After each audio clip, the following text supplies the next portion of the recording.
Dubs-SMTN.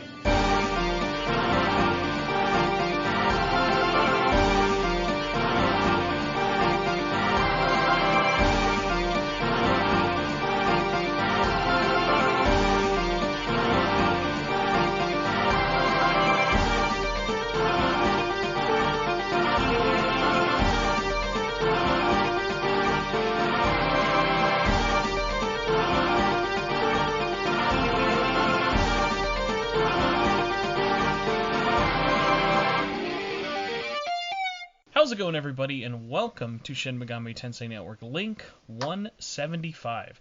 I'm your host, Spencer Presley, and joining me on this sweltering Summer of Games podcast is Hagane from the Velvet Network. Hey! So, Hagane, thank you so much for joining me. Now, originally, this was just going to be a Catherine Spectacular. We were going to talk about Catherine, all things Catherine. It's summer.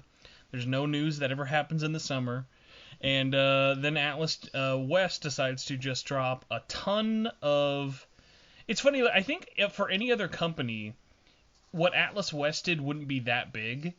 Like, if you just say it on the surface of, like, hey, they released a new game trailer and they ported a 12-year-old game to PC, I feel like on the surface, like, oh, okay, not that big of a deal. And then somehow, like, they're almost as big as a brand new port coming out next month. Yes.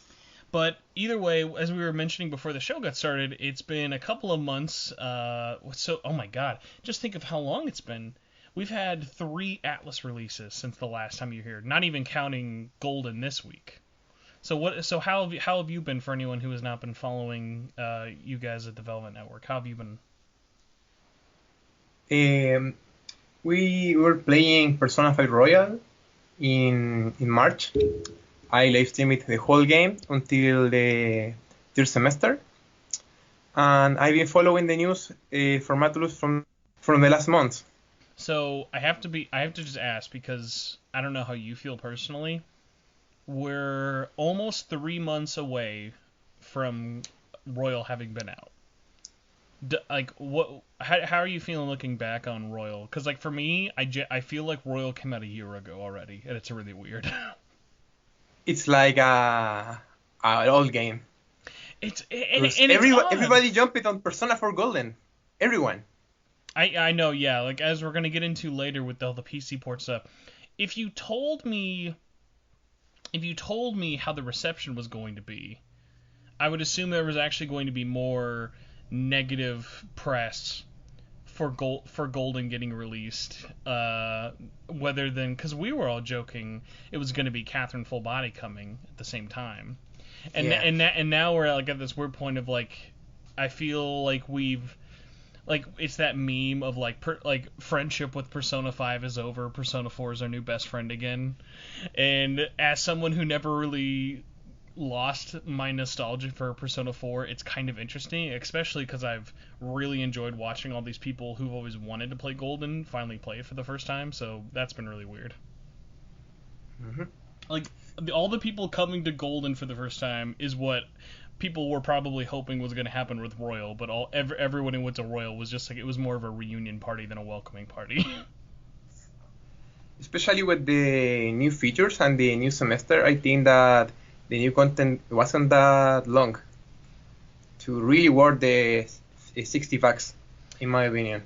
Yeah, and I mean, as we can tell, like, I feel like the game every week now is either $40 or $50 on sale. Like, it's funny because I just got an email a couple hours ago from Atlus who was like, oh, 1 day left to get the game for $40, and I'm like, I feel like I could get the game for $40 like a week after it came out. Yeah, Wario 64 posted that deal.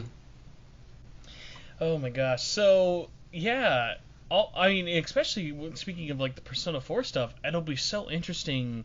Then I wonder if we're going to have a flip-flop effect, or if we're going to have both at the same time when Scramble finally gets announced. Like, is everyone going to be Persona 4 stands for, like, the next 2 weeks, and then when Scramble gets announced, is everyone going to jump right back to Phantom Thief stuff? Especially if Scramble receive a Steam PC port. Oh my god, yeah, I mean, it's totally possible. At this point, yeah, especially because, like, yeah, with how well it's done sales-wise, people were calling me crazy for saying Even recently in my Discord, people were like, I don't know. I can't imagine Atlus wanting to do a PC port. And before the sales stuff aside, it was like, no, Koei Tecmo does PC ports for all their Western games. Like, there's no reason for them not to. And like now, combined with the sales, it's like, okay, yeah, they'd be insane not to at least do PC. Yeah, it's a Koei Tecmo game with a Koei Tecmo engine, so I think it probably will run on a PC easily. So, future news aside, which is crazy to think that like a week from now, assuming the world does not implode, Scramble is going to get announced, and I can go into my replies from that tweet about a couple of weeks ago and just tell everybody who was doubting me, just make fun of them for the rest of the day. We actually have some news. One of them is not Megaten or Persona related, but is so weird we have to talk about this. So before we get into it, 13 Sentinels, I guess Rim, had a quote-unquote reveal trailer that debuted last week on IGN's little live stream Summer of Games thing. And before we get into that, Hagane, are you much of a Vanillaware fan at all? If so, like, what's your history with the company? Oof, my first game was Odin Sphere way back on the PS3 and PS Vita. I did not complete it. So you started with the remake of Luftweiser. Because Odin Sphere originally, I think, came out in 2005 as a PS2 game, and then got remade on PS3, Vita, and PS4. Excuse me. It's the other game, Dragon's Crown. Sorry. Crown. Okay. Dragon's Crown. And then I jumped to Muramasa, and then I jumped to Odin Sphere. The remake. It's so funny, like, as I was doing some research pre the re-reveal trailer for 13 Sentinels, I'd forgotten some games that they did, like, did you ever know about, this was an NIS published and co-developed game along with Vanillaware back on PS2, did you ever hear of Grim Grimoire? Whoa, no. So Grim Grimoire is actually kind of like the predecessor to 13 Sentinels, because 13 Sentinels is very strategic in terms of its gameplay, of like being a strategy RPG, and that's sort of where they get their kick, which is funny because then all their games after Grim Grimoire were all very action heavy. But yeah, and I mean, in terms of all the stuff that they're more known for, outside of their Atlus stuff and Muramasa, I feel like most people just know Vanillaware for Odin Sphere, Muramasa, Dragon's Crown, and hopefully now 13 Sentinels. I have to ask, do you remember when this game got announced in E3 2017? I did. It was just like, it's so funny because like that, I remember when they announced that, I was already excited for that game since they had teased it. I think the game originally actually got teased in like a holiday New Year's card from them, like 2011 or 2012, even like a couple years before its announcement at TGS. But what's so crazy is like when 2017 the game got announced for the Western release, that already seemed like the game had been in development for forever. So it's so insane to me to think that we skip ahead 3 years later and the game now gets another reveal trailer. And I feel like the trailer was fine, but like after all those years of waiting, I feel like I just got let down at like every turn. So I'd be curious, like what did you think of the trailer that IGN showed last week? Oof. I think it was okay. It's like, oh, surprise, the game is here. This is the release date. There is no dub at launch. Yeah, and it's so funny because it's not even just like I think the dub part is the most interesting, but there's a couple of other layers you can get into as well. Like if you look at a lot of the comments for that like blog post they did, or on Twitter and on YouTube, a lot of the comments are like, hey, how does this game play?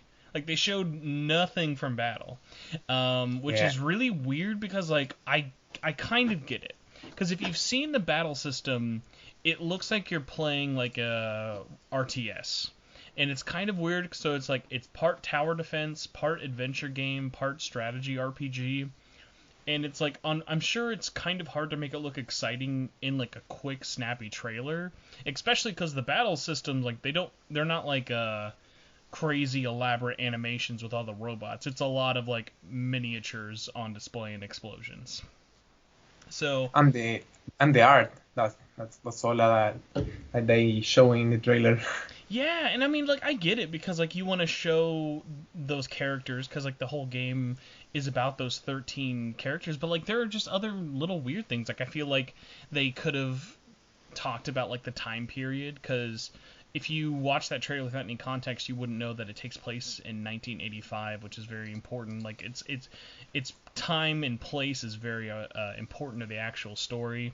I remember even before everything got announced, people were like, it was funny, we had already given up hope for a dub before it even had the trailer release, but like the most I was hoping for was like, at least release the demo, and at the very least, please let there be a collector's edition, just because like all of the collector's editions they've done so far for their other stuff have been really, really nice, with this little weird exception of I personally hate how the Dragon's Crown Pro case looks like in America. I think that case is like really ugly, but I know there are some people out there who like it.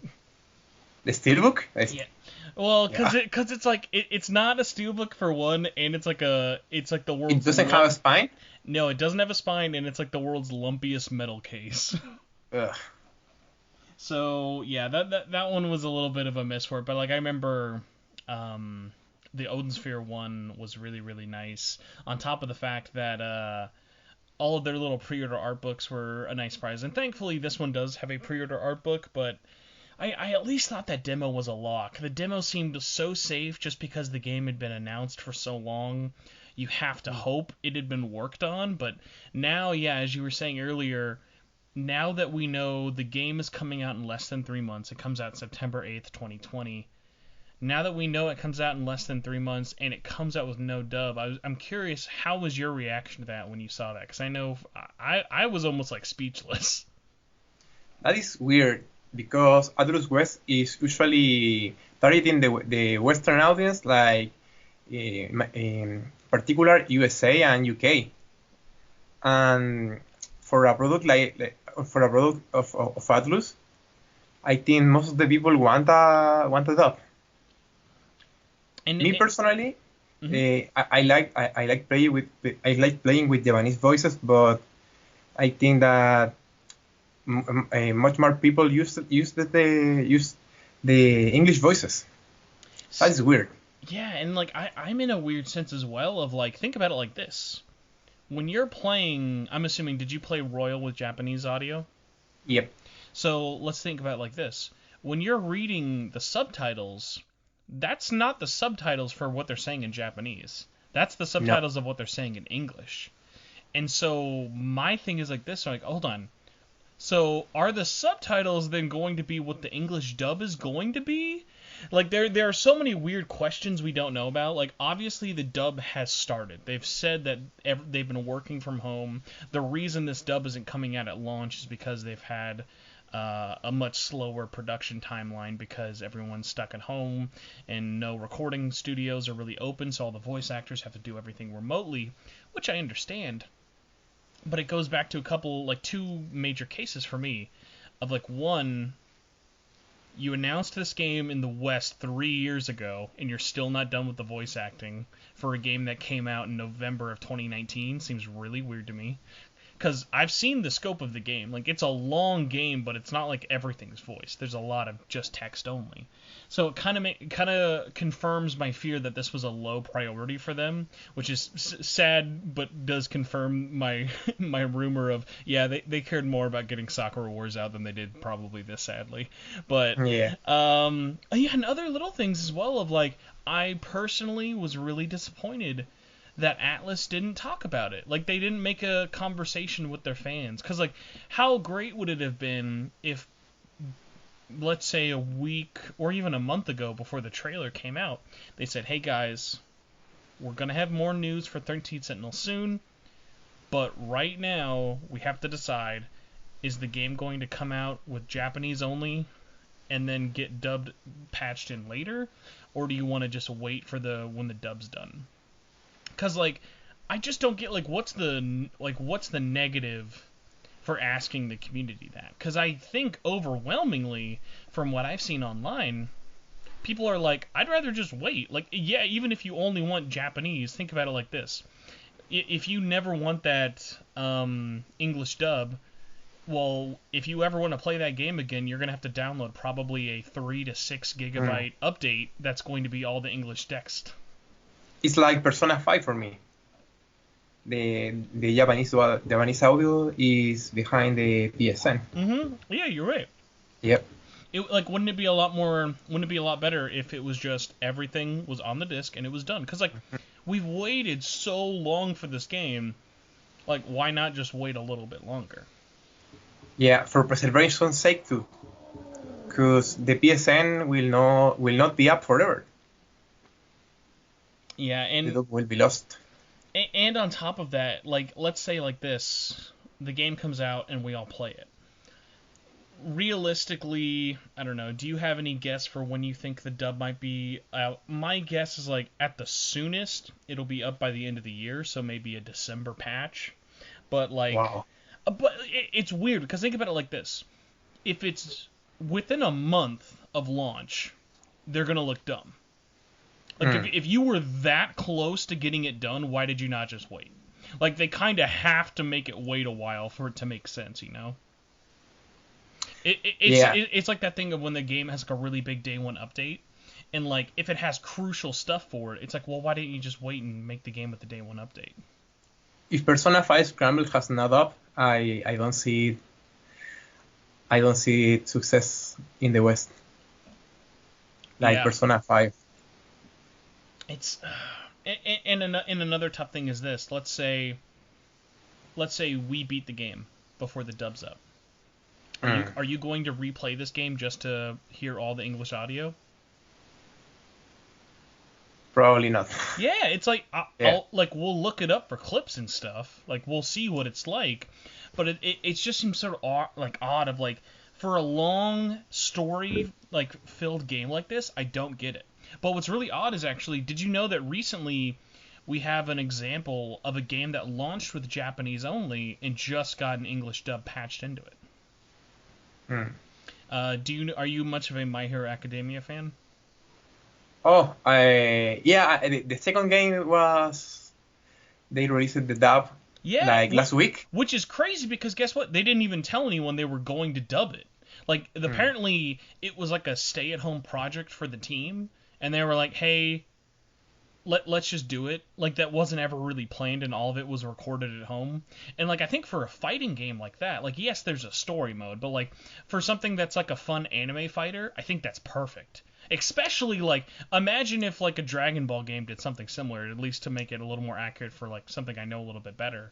Like, if a Dragon Ball game launched in Japanese and got English patched in, I'd be like, oh, fuck yeah, let's go check it out. Because, like, I know those characters. I want to hear that English dub. I'm passionate about it. But, like, if you tell me Ray Chase is Joe Blow in 13 Sentinels, like, yeah, I like Ray Chase, but, like, why would I go back to this, like, game I've already beaten? Yeah. The game has a lot of accolades from well-known developers like Sakurai, Masahiro Sakurai, and the 2D game, I don't remember, sorry, Nier Automata. Too. It has a list of accolades. But yeah, the voices make the characters. And it's just so weird, because, like, really, it all just breaks down to, like, if Atlus even just, like, ran a character poll, not even a character poll, like a fan survey, if they, like, at least asked, and it was, like, close, and it was like, 40% of people say release it, 60% say wait, we'll just release it, whatever. But it's like, I don't know, like, what the hurry is, because think about it, like, September, you're already super close to next gen. I can't imagine this game is going to sell amazingly well. So, like, I feel like it's just everything they're doing for this game is, like, setting it up for failure, similar to what they did with Persona Q2. Because, like, it's so funny. I remember weeks and weeks and weeks, people have been telling me, Spencer, do you think Scramble's going to have a dub? Do you think Scramble's going to have a dub? And I'm like, of course it's going to have a dub. Like, they're not stupid. Why would they, like, not have a dub at launch? Like, that'd be insane. Like, even with all the recording issues at home now, but now that 13 Sentinels has said, hey, we're launching without a dub, and they're not, like, even listening to fans who are, like, saying, hey, why are you doing that?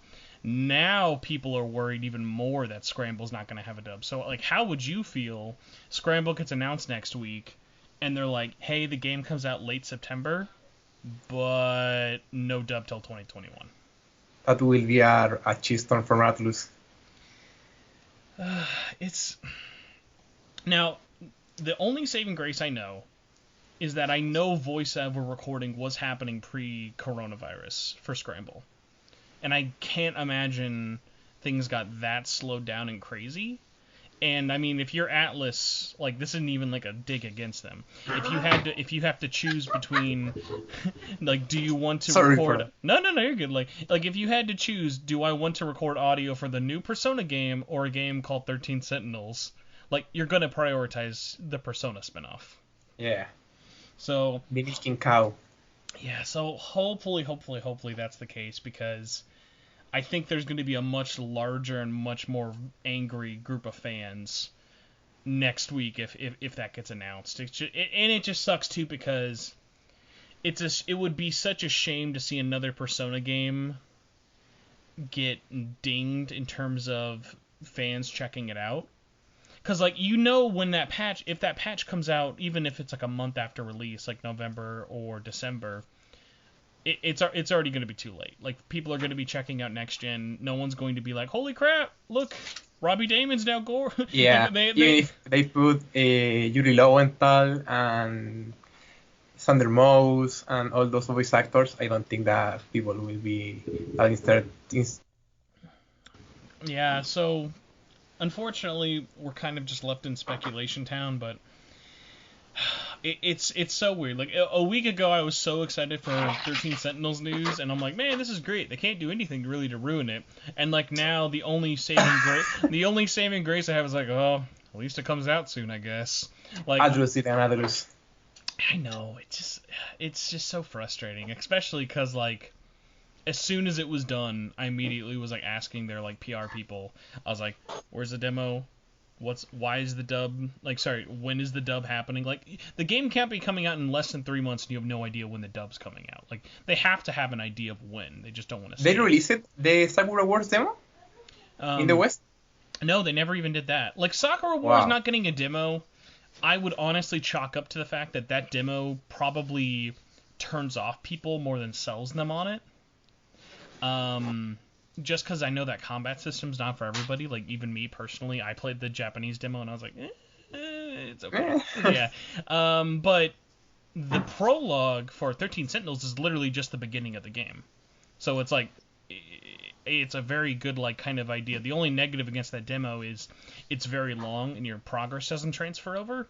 But I'm sure that's something that they could easily fix, or at the very least maybe cut down a little bit, or even just say before the demo starts, hey, this is a 2+ hour long demo, and this is just the beginning of the game, and nothing will transfer over. So keep playing as long as you want. Just know you're gonna have to redo it again.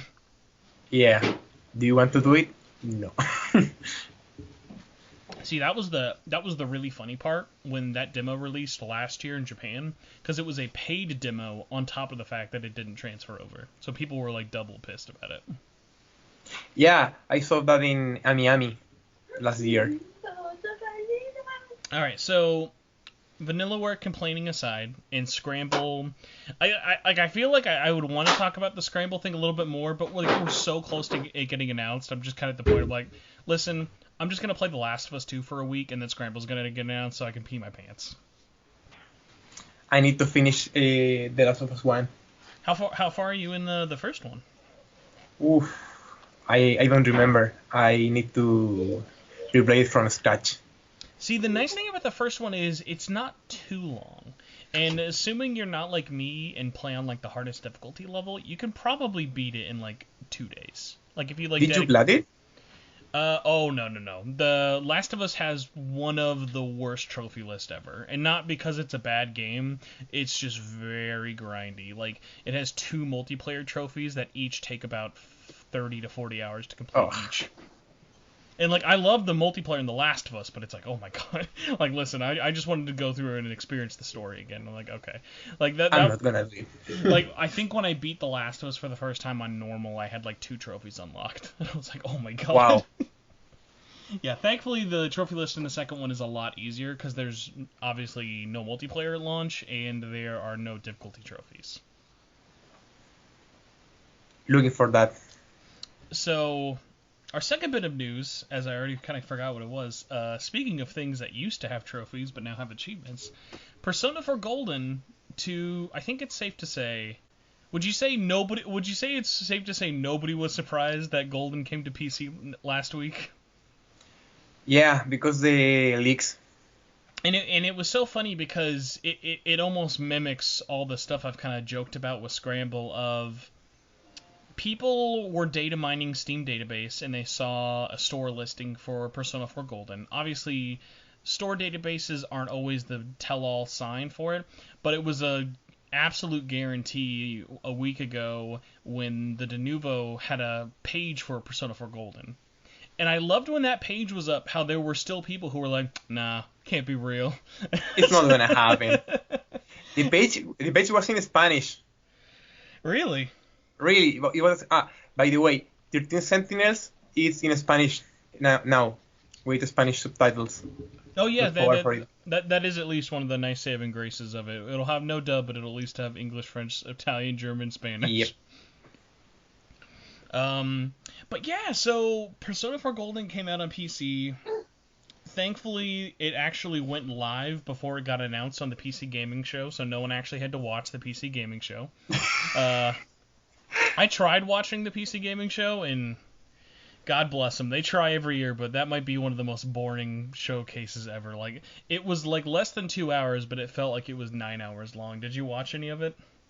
Yeah, I watched the whole thing while I was doing other things. So I have to ask, just because I'm curious if you really know this person very well at all. If you actually watched it and didn't see that the game went up early on Steam, it was actually technically announced by Greg Miller of Kinda Funny during the PC game show. Do you know, like, are you very familiar at all with who Greg Miller is? No. Okay. I don't know who he is. So I'm gonna give you like a quick little like pitch for it, just because like not to like rail against him, but like him being the one to announce that is just like the weirdest thing to me. So he is one of the co-founders of Kinda Funny, which are like one of these like YouTube networks who just like talk about news every day. And what's so funny is like he has kind of built a caricature of himself of like always making fun of PC gamers as like dorks and nerds, which is like, hey, that's fine. I do that a lot as well. But what I like on top of it being weird that he announcing Persona 4 is coming to PC is like, okay, that was your bastion of like Persona announcers and like mainstream media or whatever. But like on top of it, what was so weird is just like, okay, I don't know, just because like I follow a lot of people in the games industry.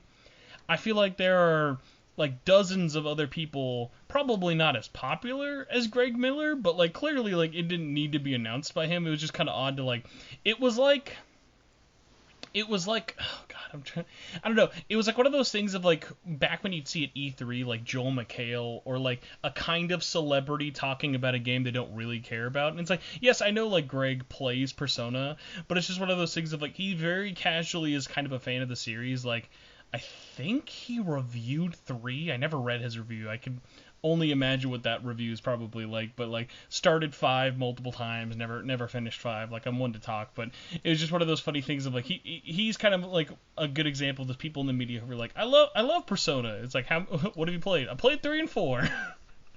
So it's just kind of one of those weird things, especially because I don't know why they felt like beating this drum. I love every chance Atlus got. They were like finally making its PC debut, Persona 4 Golden, and just all the nerds on Twitter being like, "Excuse me, the Persona 1 port would like a word." Yeah. The PC Gamer tweet say that it's the first game on the series being in PC. So yeah, announcements and leaks aside, I'm amazed that it's been blowing up as huge as it is. It is, I think I almost had a peak of 29,000+ people at one time. It's constantly been on like the best-selling charts. It is blown up way, way, way bigger than I would have thought, but I'm very, very happy. Like, honestly, my only complaints with the whole fact of it coming to PC is just all the people making really dumb Vita jokes, which I guess I should have expected, but I still, like, am an old man every time I see them on Twitter. But, like, for you, like, when it finally came out, like, what was your reaction to it? How did you feel about it coming to PC? Wow, that was. At first, I think that the listing was fake because Atlus never reveals things in US conference. Like, nah, it's not gonna happen. Like, I always see three, not hoping for Atlus announcements, and this is like, what? So, yeah, it's just kind of a weird one, because I guess on paper it makes sense. Like, if you had to start with a Persona game, you don't want to do 5 because Royal's out, and they'd have a situation like Catherine Classic. Like, yes, they probably could have put Persona 5 on PC first, but they can't do Royal, and, like, They are still selling Royal. They are still selling Catherine. You know what? I didn't know this until recently. Did you know Catherine Classic is actually not released worldwide? It's only in America and in Europe?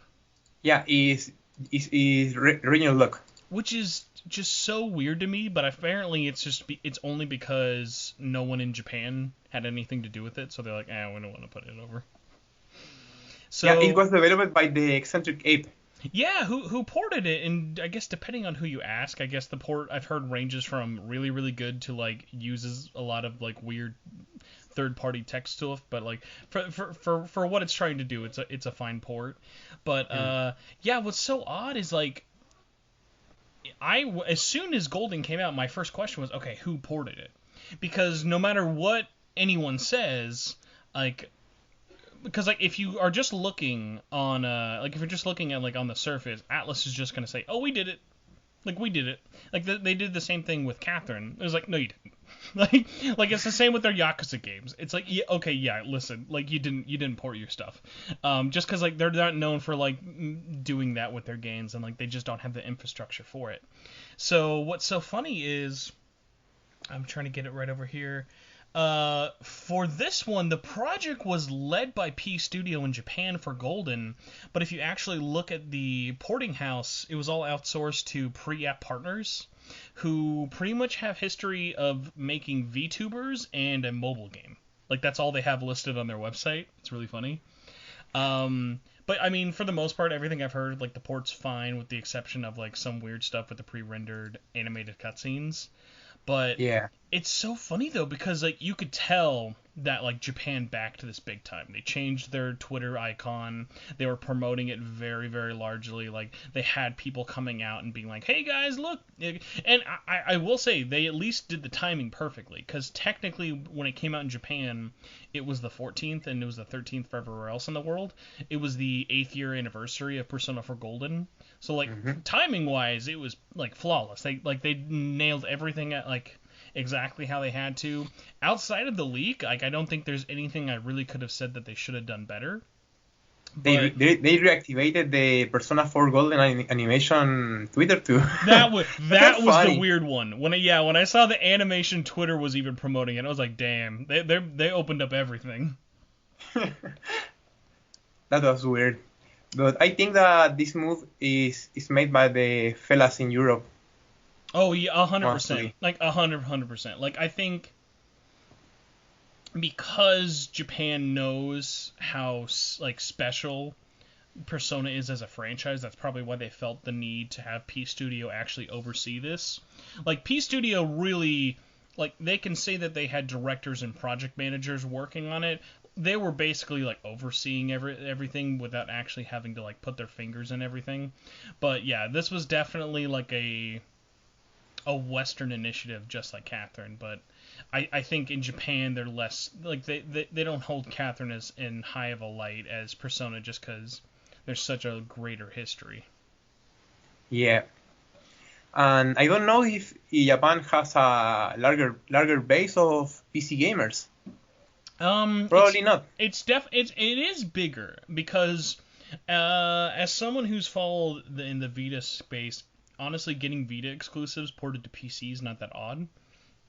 It's more odd when Vita games get ported to consoles, and for whatever reason, but those players definitely have migrated to PC, especially as console makers like Sony have been less friendly to those kind of games. But like I would say I really noticed those markets asking for PC ports with stuff like Idea Factory's games. Like when the Hyperdimension Neptunia games started getting ported to PC, that was a really big thing for them. Like that gave them The a really big Danganronpa shot. games. Danganronpa, it definitely has an audience on PC, but I don't think it ever was like, holy crap, Danganronpa's on PC, you know? Like, I'm trying to think of I feel like there's another series I could probably think of, but Senran Kagura. Senran Kagura is kind of in that space of like it released and it was cool. Like the only oddity that released there, I think, was for the longest time it was really weird that they got Bon Appetit, which was like the rhythm game, Senran Kagura game. But yeah, like I'm sure there's just like another series I'm thinking of. I guess some of Falcom stuff like Ease and Tokyo Xanadu definitely have one, but for whatever reason, the biggest thing sticking out of my head is all those Hyperdimension Neptunia games, because it was Vita exclusive, and then a year later it would come to PC, and that's just what they did for the longest time. Like what's really funny is too, you can tell that PC is a bigger market for them, and they have not been able to replicate that success on consoles. So the remake of Hyperdimension Neptunia 1 is called Rebirth 1, and it came to PC, did really, really big numbers. Same thing with Vita. Then they ported it to PS4, and then they ported it to Switch, and those ports sold so bad they never even brought them to America. Like, those are just Japanese-only ports. And, like, that game's done. They just need to bring it to America and throw the English text on there. But, like, they sold so badly there, they're like, I guess. Like, that's why you, like, don't see as many of those Neptunia games now, because any of the times they put them on console, they just can't seem to find a footing there. But they can't seem to, like it's really weird. I guess like there was that perfect energy of Vita first, hardcore fans go there, all the press then leads into the PC release, more of those hardcore niche fans are there, and then for whatever reason PS4, as we were kind of talking about with Sony, and to a lesser extent Switch, it just sort of fizzles out. Which I guess actually will go into interesting thing for you I'd like to ask. Let's say Persona 4 Golden came out on the same day for PS4 and Switch. Do you think that would have been any different than, like, would we still have had as many people freaking out about it coming to Switch and PS4 as we did on PC?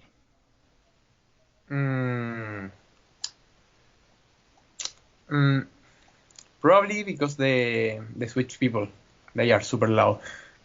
See, I was talking about this with John, Gnarly, but I was talking to him, I was like, Switch fans are really loud because they love to ask people for games to come to the Switch, but they don't always back up what they say. Like, just because fans are going to beg for titles to come to Switch doesn't mean they're going to like make the Switch version the best-selling version ever. Like, I think when the Switch first launched, multi-platform releases you would see are like that, and I think there are still cases like that. Like, if you look at Bloodstained Ritual of the Night, that sold over 500,000 copies were on Switch. Like, for whatever reason, everyone wanted to play that game on Switch, which was really ironic because that was the worst version of that game technically, and because so many people bought the version on Switch, the team had to basically rip up their entire development plan and be like, holy crap, we gotta fix the Switch version because everyone bought it on Switch. But I don't know, I think outside of the fact that you wouldn't have people right now being mad that it's only on PC and Vita, but I guess in my head, I don't know, it feels like it's going to be one of those things of when it comes to Switch finally, you're going to have those fans buy it, but it's going to kind of be like Scramble, where like you're going to have the couple tens of thousands of people buy it, but it's not going to be like, holy crap, this is like a million seller. Yeah, like 20% on Switch and 80% in PS4. Because the PlayStation audience for Persona in Japan, I know that is bigger. Yeah, and obviously just making a PC port is a lot more technically challenging, but does kind of take out the busy work. similar to what they did with when they ported Bayonetta to PC and Vanquish. Like a couple of months later, we finally got that on PS4 and Xbox One. So I'm expecting us to have a similar thing. Like by the end of this year, we'll probably see Golden and maybe Persona 3 on PS4, Switch, and Xbox. But what I'd be curious about with you is this one. Persona 3 is obviously the safe bet for the next game to get a Steam port. If you're Atlus, what version of Persona 3 do you port? FES. So I'd be curious. Why do you think that? Because I did a big podcast. So I guested on the Midnight Channel's podcast, and we had all pretty much almost universally been like, if you have to do one, you have to do portable, just because of all the improvements. So why do you think FES? I like portable more than FES, but I think for the sake of graphics, people would probably prefer FES. But I would be very curious, like I would pay money to skip forward in time right now to see people playing Persona 4, getting used to that battle system, and then having to go back to FES like in a couple of months. Be like, what the hell happened? No, I think if they do FES, they will fix it. The control members as a feature, probably. See, like that's like where like the cynical person in me comes in, and is like, I bet that's an easy fix, and I'm even sure mods would be there day one to fix it. It is. But at the same time, I bet Atlus Japan is such a stick up their butt. They're like, only one version has turn control. About that, I think that portable is a safe bet because PC is a good platform for visual novels. Oh yeah, especially now that it's been odd, especially for visual novels. It was PC was always a really big market for them, just because I think a lot of like exceptions, whether it be like doujin games or even like more adult kind of content. But what's funny is like then when they finally started coming out and were making money in the West, ironically the Vita was like the system to do it. But now that those games are no longer coming out as often, like right now I think there is one visual novel planning on coming out in September in Japan for the Vita, and then assuming this Kickstarter ever gets off its ass after 9,000 years, technically one other one should come out in Asia. But for the most part, Vita visual novels have pretty much come to a stop, and they've kept coming to PC, sometimes on PS4. I don't get it. I can't imagine like just sitting in front of my like big TV and like with like a PS4 controller doing a visual novel. I've done it so many times on my Vita. It just seems weird to me to be like, oh, I gotta like hold this controller in two hands or whatever. But I played Danganronpa V3 on PS4, and it was really weird because the game shipped earlier in my country, like a week. I rushed it for the game, and I finished it before my limited copy came from NIS America. That is a very long game. I do not know how you would have been able to marathon that fast. Yeah. It was good. But yeah, like I've noticed a lot of visual novels like from Idea Factory Japan and some other companies. Like I know Axis is now porting a lot of their old Vita stuff to Switch. I feel like I never hear people playing visual novels on Switch though. Like it seems on paper, I actually feel like the visual novel is like one of those few things like that can only be better on a Switch, just because the screen is bigger, and just put it in tabletop mode and have like one hand for your Joy-Con and it's like perfect. But like outside of that, it is on. It just like I just don't really hear that very much for it, which is odd because they've ported so many, like there are already so many classic games on Switch for visual novels like Clannad and stuff. Yeah, I prefer the Vita for visual novels. Really, I have all the science adventure games: Steins Gate, Zero. Have you checked out the spin-off? Is it Chaos Head? Chaos Head? Yeah, I have the other one. I'm sad we didn't get the Feel spin-off. sad. I'm sad we didn't get like the spin-off to Chaos Head. I think it was like Choo Choo Love or Yeah. something. Choo Choo Love. No, no. Haven't played it. It's all in Japanese, I think. Yeah, we never got it. I'm only guessing that's just because P-Cube had to stop putting those games out. Weird recommendation I always do, outside of House and Fata Morgana, which I always recommend, but I was checking this out recently and I forgot how good it was. Have you ever heard of Root Letter? Yeah, I have it. So You're the second person who played Root Letter that I know. I love Root Letter, and only like, especially for the fact that it's such a weird one of like that's that studio's first ever visual novel, and it just totally knocks it out of the park. It's like such a good game. Yeah. I want to play the remaster. Yeah, I want to check that out too, because they did like an enhanced port, but they also made a live action version, like you can switch on and off. It's like that's so crazy.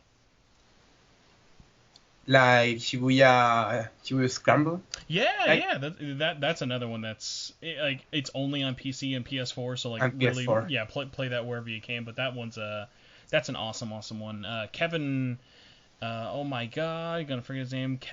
Oh wow, I'm gonna blow his name. But the guy who did the translation for Quantum Devil Saga actually did the localization for Shibuya Scramble. Really? Yeah, I'm gonna pull his name out because I'm a really bad friend. He's been on the show multiple times. Kevin Frayne. I wanted to say Feige. I'm like, I know it's not the Marvel guy. Kevin Frayne. Check him out on Twitter. But yeah, he does a ton of localization stuff. I'll check it out. What else though? So yeah, going back to Golden, I'm not gonna play it on PC just because I have absolutely no reason to. I'll say this. I checked it out at least a little bit in person. Seeing Persona 4 Golden in 60 FPS, it's weird. Like, it's not bad, but I feel like you're playing the game on like 2 times speed. Yeah, and you can see all those little details that you usually can see in the Vita screen or the PS2. That is weird. So, you've actually been playing it. I'm not sure how far you are so far. Like, how have you been enjoying it so far compared to the Vita version? Yukiko's Castle, Japanese dub, I think is a pretty good port. I literally bought a PC for this the same week. I heard, Atlus is developing a Steam page. Well, I bought a PC. Now, I have to assume Catherine has to be harder to run than this, right? Yeah, it's more the models are have bigger resolutions. I think the engine is more advanced than the Persona 4 Golden. You know what's weird though? In my research for talking about Catherine later, we're gonna get into. I did not know this. There is no version of Catherine that's not 30 frames. Like every version released of Catherine has always been 30 FPS, which is so odd. Like even PS4. I just assumed that PS4 and Catherine Classic were always 60 FPS, but then when I went back and looked at them, I'm like, no. And apparently the reason is if you go and mod it into Catherine Classic, it just breaks the animations. Like, they all look really bad. Yeah, I saw that in the Sega page of Steam and Reddit. So, your time with it, you're all the way up with Yukiko's Castle, which I guess it would be a good time to say, hey, if you would like, we're doing a games club for Persona 4 Golden, where next week everyone's pretty much stopping after completing Yukiko's Castle, and we're going to be talking about it. I literally haven't even I just popped in my Vita cart, and I'm going to start it like once the show is done. I've just been so like swamped with other games, work, and still trying to finish Utoya Romano, but thankfully I gave myself the pretty easy task of like once you kind of get past the intro part, getting caught up with Yukiko's Castle isn't too bad, and that's kind of why I wanted to do the game club of like make it pretty easy. Like if you like pretty much just do like one dungeon a week, it's a lot like less it's like a lot less challenging, and I think it'll also be good just because with everyone off during the summer, and genuinely, and like honestly, like I haven't played Persona 4 Golden in I think 5 years. Like, when's the last time you touched Golden? I think it was the The time I platinum it, like 2014. I'm not gonna lie, I'm very, very tempted to try and make this a platinum run, but at the same time, I also know that that is very, very time consuming. No, don't do it. Reset watching you. I love, by the way, when the game launched on Steam, people had already saw that there was like 2% of people already had the hardcore reset fan, and I'm like, ah. They are reviewers. I gotta say, it was weird that they decided to have reviewers for this port, because like Yeah, let's be honest, gameplay? like with I don't know, just it was weird to me because it's like who needed a review to buy this game, you know? Mm.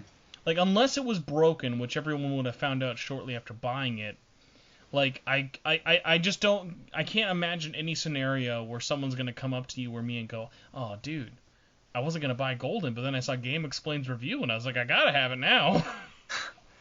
I think it's because the Vita thing that the Vita never saw the mainstream audience. But at this day, I bought literally the console just for Persona 4 Golden at the time, and I think that it was a worth purchase I have at this day. to say, I will never understand when people are like, oh, you know, the Vita had a limited audience. Not a lot of people might have it. Like, Golden is like literally the best-selling game on that system.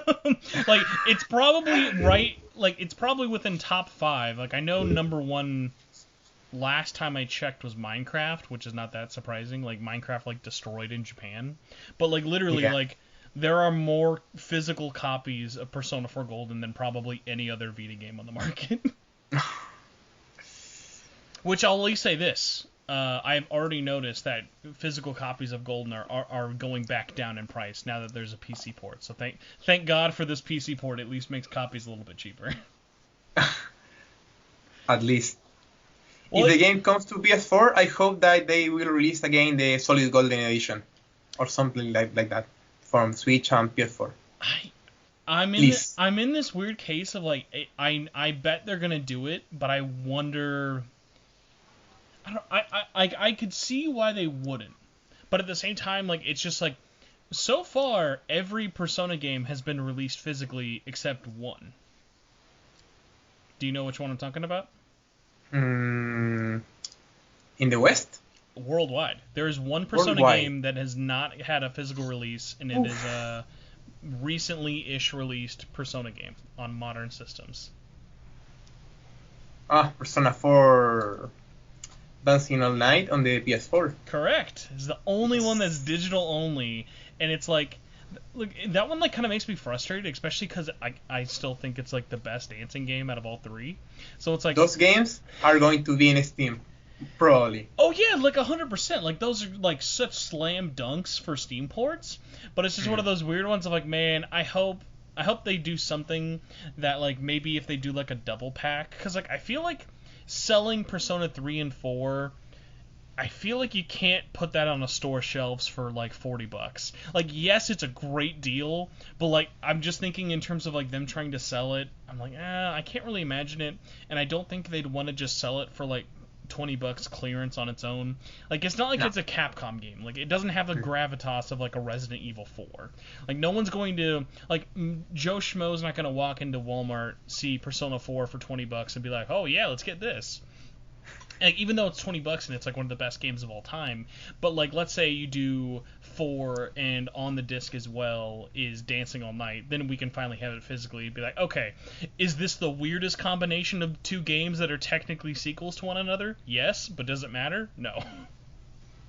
Yeah, and Arena, it probably won't come to other consoles. So that's the weird one of like people have been talking about Arena and Ultimax getting ported to PC and consoles, but like that one I don't get just because of Arc System Works, and like I love Ultimax. Ultimax is like my favorite fighting game of all time.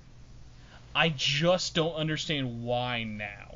Like Persona 4 Golden, I get it. Whatever, it's slow, finally wanted to do it. Like there was nothing stopping Ultimax from getting a PC port ever.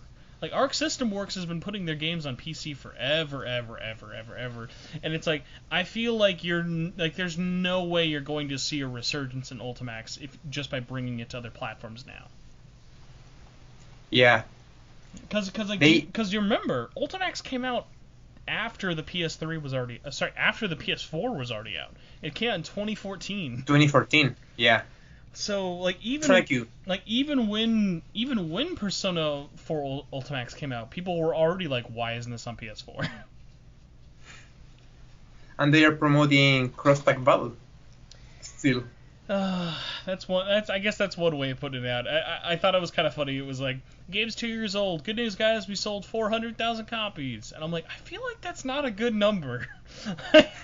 For how long you guys are promoting that game, I feel like you should have at least crossed 1 million. For those old licensing costs. I mean, looks like it wasn't worth. I'm not a huge Ruby or Rooster Teeth fan. Nothing against the company. I just don't ever follow any of their stuff.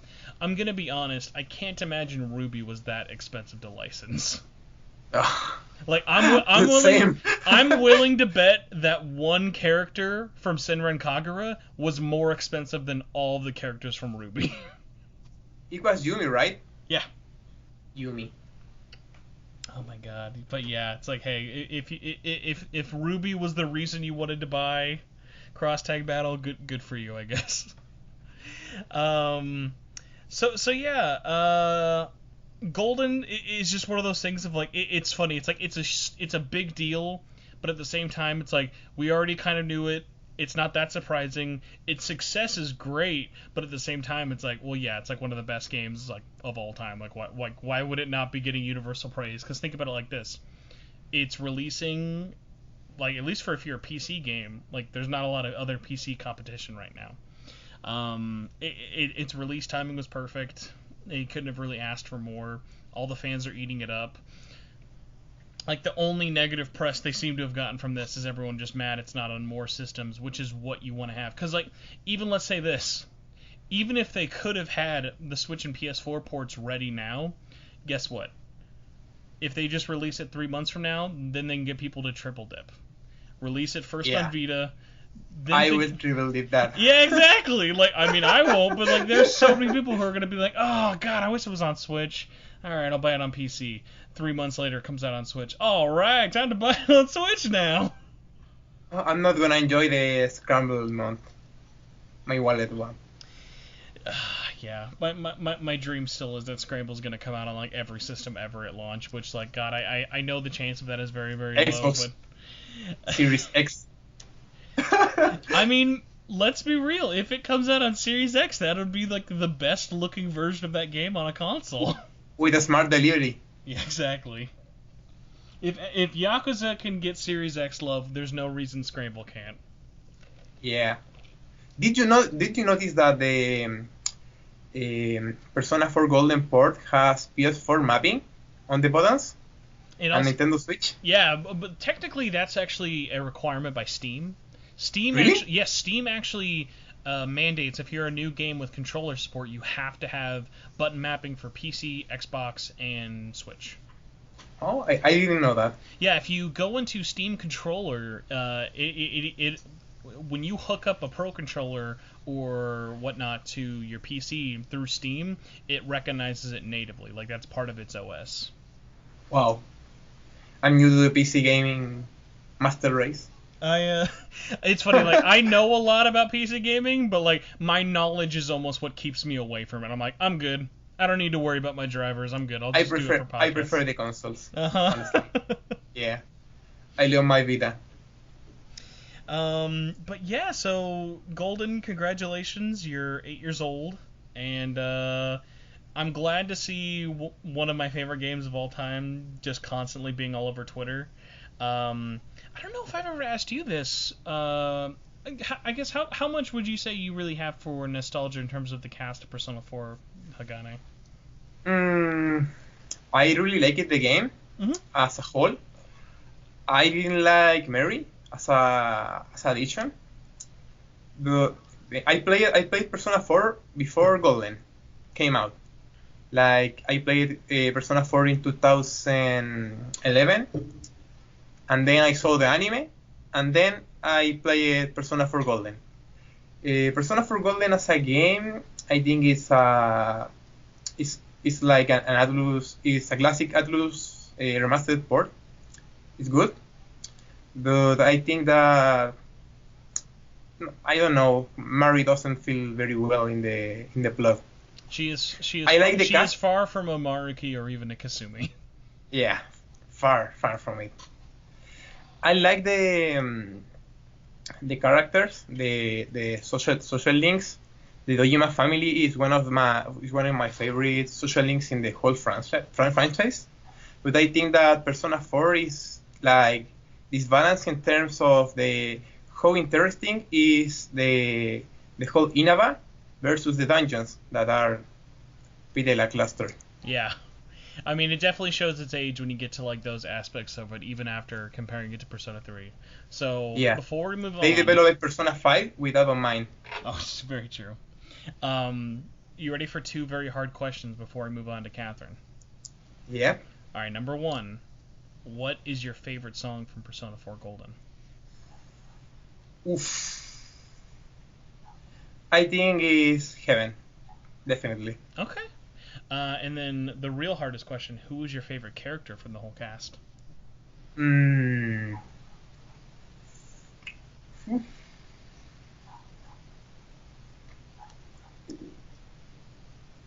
I think it's Dojima.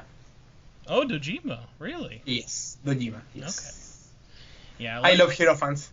I mean, like similar, like you're saying though, like that their whole like family dynamic is just like it's so great, and even like now, like I'm so excited to like go back and like I have seen the story of Persona 4 through so many different mediums, whether it be the manga, the novels, I've like seen Daisy. yeah, geez, even the comic dubs and stuff. But it's just like I just don't ever seem to get sick of it. Like something about like that core cast of characters, like warts and all, like I just have so much nostalgia for that. That's why it was kind of like one of those funny things of like, for me personally, like all jokes and memes aside, like that game has one of those weird things of like I can't say like I don't hate a single person in like that whole like cast of main characters. Like they're all just like so great to me. Yeah. I saw a lot of people hate Yosuke on Twitter. No, we don't do that here. No, he's Yeah, the we don't best. do that here. He's the best character in my opinion. He forever will be. It's like, especially like imagine if you're Yuri Lowenthal and you go from like you're the main pretty quiet protagonist for Persona 3 to like trash can dancing meme guy in Persona 4. It's some good character progression there. To Spider-Man. Oh my god, yes. By the way, shout out to Yuri Lowenthal for like being the first like voice you hear in the new Spider-Man trailer for PS5, and then the next day on Twitter he's like, "Yes, I am the voiceover of the CBS game show. That's what you all wanted to know about." And I'm like, God bless this man. He's just got the weirdest like IMDb page of stuff he's done. It's like my category is 40% anime, 40% Ben 10, and 20% stuff no one's ever heard of. So, At least he's still on anime games. That's true. That's very, very true. And And in Persona 5 Royal. I have a weird bit of weird trivia fact for Yuri Lowenthal. Yuri Lowenthal, unless I'm mistaken, I think is the first person to die in Death Stranding. Really? Mm-hmm. Have you played Death Stranding? No, I have it, but I still not played it.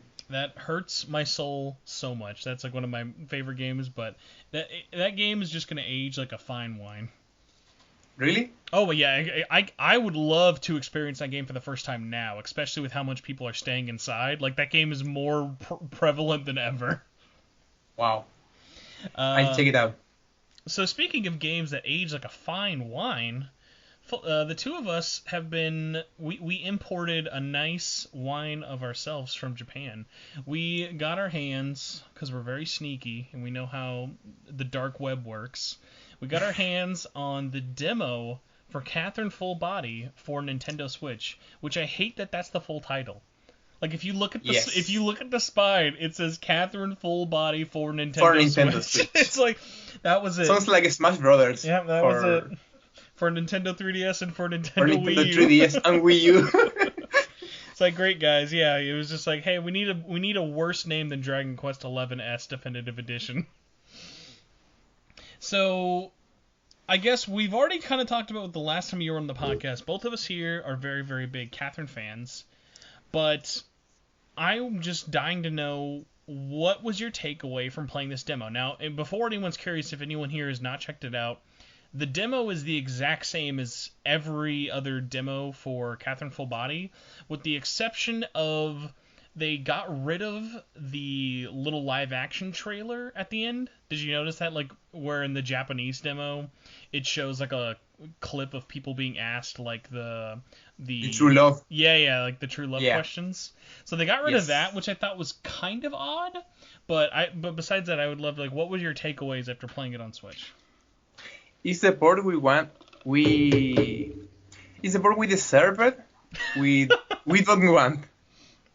See, it's the hero. See, so this is the weird one. So you just got like a couple of weeks ago or like a month ago, Catherine on Vita? Yes. See, this port on Switch, if you've not really played the Vita version, it's like, whoa, this is great. Like, this is all I ever wanted. As someone who's had Catherine on Vita since since February 2019, this is like the most underwhelmed I've ever been playing an Atlus port. It's so weird. Like, it doesn't look that much better than the Vita. Like, obviously the Vita's resolution is probably half of what the Switch is doing, but like they run the same. And like it's like for every positive I could give the Switch over the Vita, there's another positive that the Vita does that the Switch doesn't. So like, bigger screen on the Switch, ding. But the colors look better on an OLED Vita. While the resolution may not be as good on the Vita, like the colors look just watching an animated cutscene on your Vita screen looks way, way, way better than the Switch screen.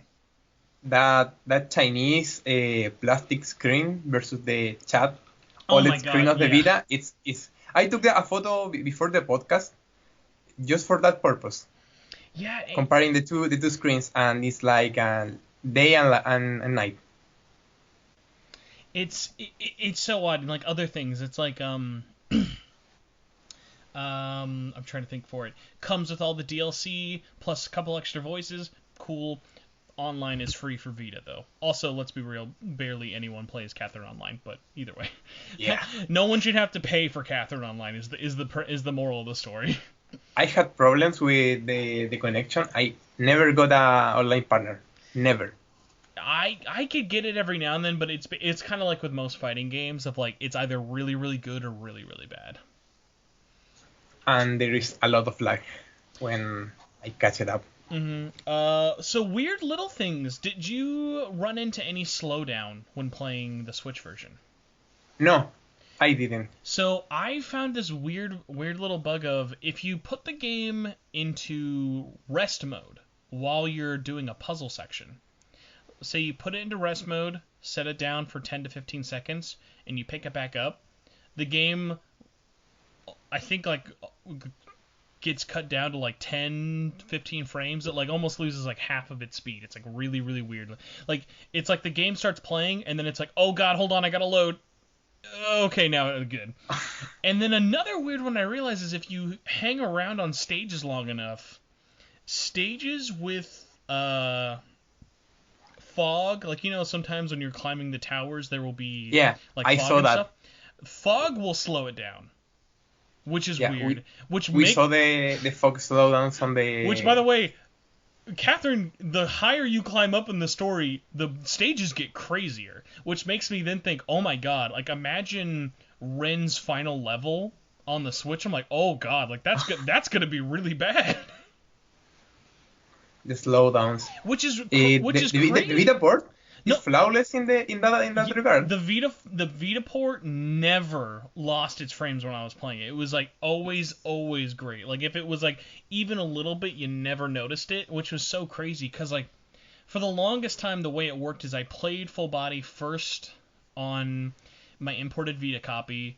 Then it came out about 6 months later in America on PS4, and I was like, okay, it's about the same, but obviously in English. And then now coming into this about 9 months later from my PS4 time, because like when I played the Switch port, I first did it. Let's see, I did portable, I then did docked, and then I went back to my Vita version, played like literally like I re-downloaded the Japanese demo just to like compare specifically the demos and stuff. I also did with the full game, but like I just wanted to compare it as much as possible, and it was so funny of like I noticed so many different little weird things of just like, okay, at its core, the port is fine. If you are listening to this and you're like, I've never played Catherine, I only own a Switch, and I'm curious, I can't recommend this enough. Buy it. It's one of like my favorite games of all time. Like I think you would agree as well, Hagane. It's like just like more Yes. people need to play this game because I think it's safe to say Full Body did okay, but it didn't do great. It's on sale like every week Oh on my the god. PSN. That's what's so crazy is like literally like remember in the West it sold at 60 and less than 2 months later in the West it was $25. Yeah, Like it, physically. yeah, so it's just like one of those things of like yeah, like I personally my plan is this. I don't know what yours is. Unless I get a review code, I mean, even if I get a review code, I'm still going to want a physical copy later, but I'm just going to wait till, like, I can only imagine it's going to get, like, 20 to 30 bucks this holiday, because, like, right now, I'm just like, okay, well, there's nothing really added to it. Like, for returning fans, I think this is a really hard ask, at least for me. Mm. Because, like, I don't know how you feel about it, but, like, just it being on Switch, even with all the DLC included for free and only being $50, just that little conversion enough for me, especially as someone who already has the Vita version and that version like has trophies, runs just as well. I like the screen more. I'm just sort of in the state of like I don't really need to play like because I think about it like people are still playing Xenoblade Chronicles. It's releasing like a week or two before Paper Mario. Like I'd rather buy Paper Mario at launch than Catherine because at least like that's a new game. Yep. I think it's not worth it for the asking price. Like it's like $50 Mm-hmm. with the. I think I will buy it because the little keychain. Mm-hmm. But for besides the fact that I'm a collector, I don't think if you have played Catherine Full Body, if you played Catherine Full Body before, I think this is not gonna worth it because there is all the DLC included, but the DLC is mostly cosmetic. And And and Japanese voices who you yeah, probably have no attachment to.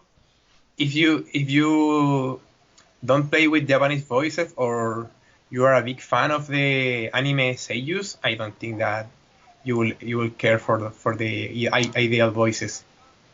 I actually I don't know if I talked to you about this when you were last on the podcast. For Catherine, do you prefer the Japanese dub over English? I play with both. I think that both are great. I have an attachment with the English dub because it was the first Atlus game that I played. I think that how is the name of the Vincent actor? Troy Baker. It was Kanji. Troy Baker. Mhm. Troy Baker is a celebrity right now. Yes. Yes. Yeah. Imagine this, by the way. He's going to be in The Last of Us Part 2, and then you can pick up his seminal role in Catherine, like a week later. Wow. I think that both are good, but I have an attachment for the English dub. It's not like Persona 3 that I can stand the dub of Persona 3. Persona 4 I have an attachment too. So, I wanted to point this out, because I never noticed this. Do you remember a couple of weeks back, I made a little trivia post because I guess I felt like being LaRue for the day. And I made a post saying, hey, did you know that this piece of concept art for Rin was in a ton of Japanese marketing, the one of her lifting her skirt up, and then it was never in any Western marketing? Yeah, the ring one. Yeah. So what's even more interesting is at the end of the Japanese demo, I forgot this was the case. In the Japanese demo, after you finish the first night, I guess technically it's the second night, but there shows you the second day waking up with C. Catherine, and then it skips to the sixth day where there's the moment where Vincent goes into Ren's room and you see her completely naked, and then it just ends right when Vincent sees her naked body. Yep. I didn't know this. That cutscene's in the game. Like, that cutscene's in every version of the game. Every Japanese demo ends on that. But the Western demo removes that little bit of it. Really? Yeah, and it's like, Wow. I get that the West was weird because in Japan, Ren's whole marketing scheme is Ren a girl? What's Ren? Question mark, question mark. And, like, obviously I won't spoil it for anyone who's waiting to play it on Switch, but, like... They keep it ambiguous. Yeah, but, like, for the West, they just got rid of that. It seems really odd because, like, I feel like if it's not for that and that little extra cutscene in the beginning where, like, how Vincent meets Ren, it's kind of like that demo is the exact same demo as the original PS3 and 360 demo. Yeah, pretty much. So it's like it seems so odd to me. Like, I never noticed that when the American one came out, of like that they got rid of that. Like, they wanted to scrub every bit of marketing that was like, what is Ren? It's like, nope, Ren's just one of the girls. Don't worry about it. One of the new girls, the Mary. I gotta say though, as a collector, are you a little sad all we're getting is a keychain compared to the little trifold cover that Japan gets? Yeah, that's just sad. The trifold with Rin in the middle, C. Catherine and Key Catherine in the middle. I'm just extra sad just because I enjoy that they actually went to the effort of making new ankle art for the girls, but it's only in Japan. Yeah. So I'm trying to think if I have any other real takeaways from it. It was just one of those things of like, I know I'm specifically coming from such a like the amount of people who have played the Vita version and then the PS4 version and now are going to be playing the Switch version are probably super tiny. But like, if you are even just someone who played the PS4 one, if you're not a super fan of Catherine, I don't think that you need to feel pressured. Like, don't think that this is going to be the release that is going to break free all other Atlus games onto Switch. I think Atlus is even aware of that. Like, I'm hoping that they know that Catherine's going to come out next month, but it's probably not going to melt the world on fire. I think that Catherine is the Resident Evil 4 of Atlus games and needs to come to every single platform in existence. God. What you just said, now in the next 6 months we're going to get Catherine full body on iPhone. Like, imagine like those terrible like controls. Probably the strategy for Atlus will be selling ports of Steam ports for the games that they are not currently selling. When Catherine Full Body will be like $10, I think that they will port that to PC.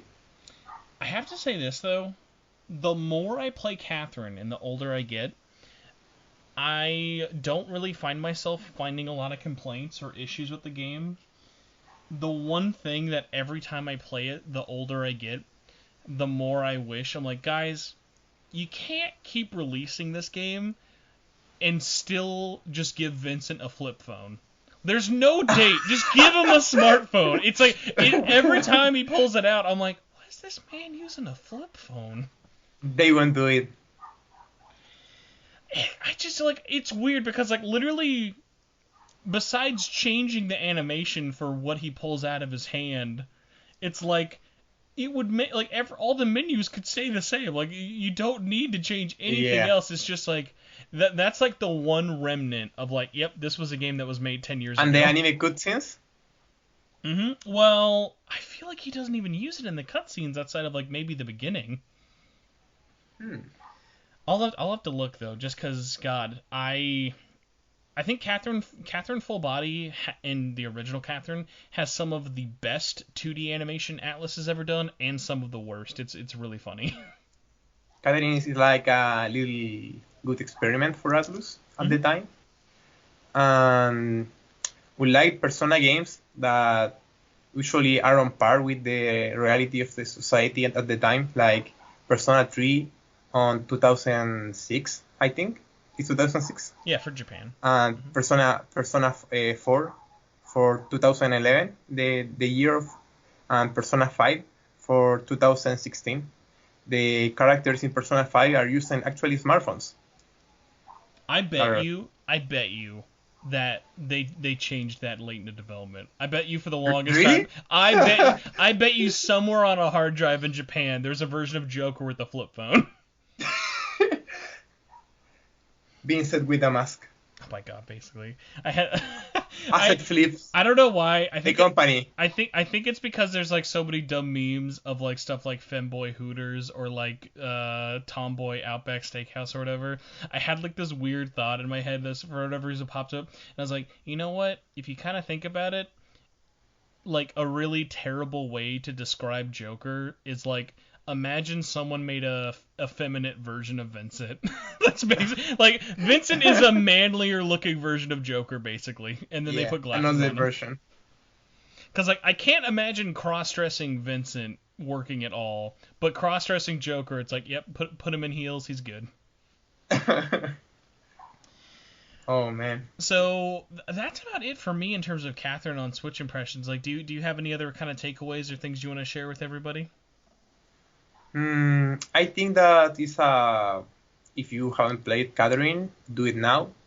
It's not gonna open the gate of Persona 5 on Nintendo Switch, probably.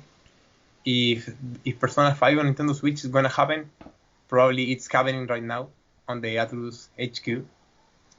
But play Catherine is a wonderful game. It's one of my favorite games of all time, with Xenoblade Chronicles and Shin Megami Tensei 4.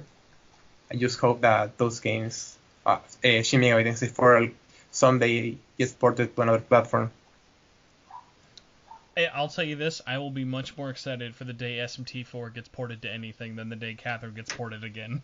I think if Catherine gets ported one more time, I'm officially gonna have to be like, listen, I love you, Catherine, but I think you're pushing my love a little bit too far. If Catherine releases in Xbox, I won't want to buy it. Really, no. Oh man. But at least then it would look like there's the chance of it. Well, no, I can't say that. Like, I love Atlus, but I was thinking about this recently. Think about this. Atlus has released now. Hold on. Atlus has released Persona 4, Dancing 3, 4, 5, Royal, and Full Body. They've done at least 5 PS4 games at that studio. Not a single one uses PlayStation 4 Pro. Like, literally, all of their games are like, nah, 1080p, that's the best we can do. They are always like a generation or two behind. I mean, like Persona 4. I get it. It saves you money. I get it, like, you want to be cheap, but at the same time, it's like, if I can run Persona 5 Scramble at 60 FPS and running at 4K, like, there's like I should at least be able to get 60 frames per second on Royal. Yeah, that was really weird for me. That Royal wasn't 60 frames per second. So, by the way, I just have to say, I love, like, I feel like we're, like, outside, sitting on, like, a patio right now, recording this episode, just because, like, I have the random, every now and then, like, dog in the background, and my favorite is I can hear I don't know if it's you or whoever's in your room. It's me. I love I can hear the Animal Crossing playing, just, like, every now and then. Oh my god. Well, are you ready for something much harder than Animal Crossing? Because I've got some questions for you. Yes. All right, Hit me up. this one's a doozy. Because I don't even think I know the answer to this one. Kuro on Twitter says, Catherine, or Quathrin? Cake Catherine. Now, Always. why? Oof. I love the. I don't know. I just like the. Hey, the personality of Cake Catherine. I appreciate the fact that picked up on the microphone. Oh no. It's okay. We all know why you played Destiny's Child. It's for those Catherine. It's for those Catherine images. Those Catherine PNGs. Man, that is some very horny official art. I was about to download that game until I saw the artwork and no, I'm not gonna do it. I did not know this. Destiny's Child, if you play it in Korea, is uncensored. Really? Yes, there are like nude versions of the art but it's only in the Korean version. Wow. You can tell I've done my research for this game. I was showing my girlfriend some of the art, and she just looked at me like, don't download this. I'm gonna judge you if you download this. It's like, it's for research. There's Catherine in here. Okay, for me, I originally was a C Catherine guy when I first played the OG one, but I definitely am a lot more attracted to Quathrin. More so for what that route entails in terms of freedom and kind of breaking free in terms of like norms in society and kind of being more true to yourself. Like Ren's route I always really enjoyed because it felt to me like the best of Vincent's single ending from the original, but he could still end up with somebody, you know? Vincent does something. Yes, exactly. And learn something. Thank God. Yeah, I like Cake Catherine in full body, mostly for the flashbacks. Well, it's because literally, like, if you liked Kay Catherine in the original game, it's because she looked hot to you. Like, Kay Catherine in the original game is pretty much like given no reason for you to like her. Like, you just kind of have to try it. So at least, thankfully, in full body, they're like, okay, let's kind of make it look like he has a reason to be dating her. When I first played it, I went for C Catherine and then for K Catherine, like a little child, and my ending was the space station one. Oh, that's a good one. I like the space station one. Next question comes from last week's guest. Ozzy says, "How are you doing today?" Whoa, I'm good. Next one comes from Persona Forever, who says, with Persona 4 Golden now on PC, how do you think they will handle P3? Which you answered by saying Fez. He also says, knowing about mods, what are the mods you wish and do not wish to see for Persona 4 Golden? Persona 4 dancing models on Persona 4 Golden. God, that would be like... that would be like when. Do you remember when Final Fantasy VIII Remastered came out last year? And yes. And everyone was like, "Oh my God, look at how good Leon looks." And the handsome one. but then you look at any other texture in the game, and if it's not a main character, they look like a PNG from 30 years ago. It's like the Final Fantasy VII remake. The main cast is extreme. It's beautiful. It's amazing. Literally, the NPCs are PS3 models. You're so true. Like Persona 4 Dan's model is like Cloud from 7 remake. Yeah. And you from Persona 4 on PS2 looks about as pretty as Cloud's apartment door. So he looks like one giant mesh brown texture. Exactly. Oh my God. And the reincarnation soundtracks. Oh. That would be an easy one. That would actually, I feel like would not be that hard, especially just because there's so many great different versions you can incorporate. Yes. Let's see. Jason Stew says, do you think these PC ports of Persona games will make it easier for fan translations? I feel like this is a good one to ask for you. Yes, actually the team that was translating Persona 4 in Spanish Um, it's translating Persona 4 Golden for PC, Yeah, and when I saw they will that, I drop the was PS Vita one. when I saw that, I was really really happy that because how far had they gotten into working on the Vita port? Let me see. The name is Trados Square. Because I didn't even know that they were working on a translation patch until this PC port came out. They were really nervous about that. If the Spanish official port was a thing, they canceled the PlayStation 2 release, and they are working on PC. I have to say this though, like, imagine their like fear when Golden got leaked last week, and then because I think it would have been safe to assume that this release could have had English, French, Italian, German, Spanish. So like, imagine if this had it, and then all their work just went down the drain. Like, it would have been great that it would just be there right away, but like, it would be like when Final Fantasy Type 0 finally got announced as coming to America. Like, the guys had just finished translating the PSP port, and they're like, HD is coming out. And like, oh! Oh, no. Like, they had just finished it. It was like, oh my god. It's like Danganronpa 2 on PS2. No, PSP. I see, because I did not even like know about that series at the time. That's why like it's so funny. Like, there are people out there who are nostalgic for that fan sub of 1 and 2 from the PSP days. They are currently like 20-30% of the game. So by the time Persona 5 Royal comes on Switch, this port should be done. Yes.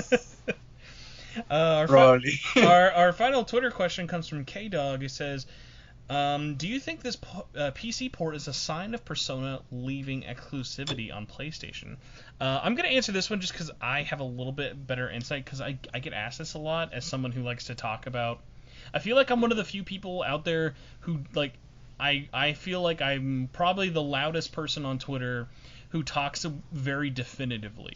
Like, there's always a lot of people who will be like, well, they might be doing... It's like, no. PlayStation pays Atlus tons of money, and Atlus gets tons of free marketing and stuff for making their games exclusive. So, this isn't going to change anything. Like, whatever the next mainline Persona game or Atlus game is from P Studio, that's most likely going to be exclusive to PlayStation. Why? That's free marketing money. That's less platforms they have to develop on. And they keep that partnership with Sony. Then think about it like this. They've already seen that they already made over $500,000 in one day releasing an 8-year-old port to PC. Like, so guess what? They're just going to keep releasing old games slowly, making tons of money on the back end while also getting money on the front end by Sony and keeping exclusivity. Like, they're just going to keep eating their cake and having it too. Like, there's no reason for them to stop. Cause, like, Persona 5 was in the PlayStation 5 stream. Like, for a frame. Yeah, exactly. That's a perfect point. Like, there were not a lot of other third-party Japanese titles. You did not see a lot of other like small titles, but like Persona 5 was there because guess what? Persona 5 is an exclusive game, and that is still very important to Sony. Yes. Let's see. Our next group of questions, these are coming from the Discord, the SMTN Discord. Have to go back because people asked questions. K-Dog also asked, do you think Persona... Hold on. Okay, sorry, I just need to say this really quick. Now that I'm seeing the words PS5 and P5S a lot, it gets really confusing. I do a double take of like, hold on, wait, is he saying PS5 or Persona 5 Scramble? Now that P5S will... Sorry, do you think P5S will come with a deluxe edition with all the DLC packs like Koei Tecmo usually does? For this, I would say, because the DLC, I doubt we're going to just get a really big one and then we're done.